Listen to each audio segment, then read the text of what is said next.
You probably wouldn't see it if you drove by it. It's over What are there. we looking for? See, you'll see it. Watch me get around the corner. Even on foot, it's hard to find. Right there. Right there. You see the foot? Oh my, okay. Now, would you ever see that? But if you take the crosswalk at 7th and G Street in downtown Sacramento. This is the back of the county courthouse, the parking lot. Okay. This is the back of the parking lot. You'll see the bronze plaque that Pastor Lee Robbins drove all the way up from Southern California to find. That's it. This is where church started, right here. The church. The church that Daniel Blue started in 1850. Daniel Blue was Pastor Robinson's great-great-great-grandfather and the founder of the first black church on the Pacific Coast. For a group of people who did such great work for our state and our community, this is what we have, but it's hidden. I don't know about you, but their actions give me courage this morning. About 2 miles from the bronze plaque, an old painted portrait of Daniel Blue proudly hangs on the lobby wall of St. Andrew's African Methodist Episcopal Church. He was not the preacher. He was just like the chief fundraiser, the chief supporter. Daniel Blue's original church building is no longer standing, but the church name and the congregants of St. Andrew's are very much like the people who went there more than 170 years ago. There was about 191 African Americans total in Sacramento County.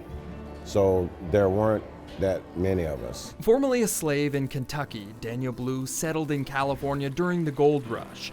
He made his fortune mining along the Sacramento River and eventually bought his freedom and bought a house where he held the first church service in his basement. Evidently the hand of God was on him. He was a loving man and he wanted equity for all people. Daniel used his wealth to create a space where people of all color could learn and worship without discrimination. After he started the church in 1850 in his home, he immediately started a school for non-whites, African Americans, Asian Americans, American Indians. As St. Andrew's congregation grew, the church began anti-slavery and social activism, and Daniel Blue pushed some of the first civil rights legislation through California.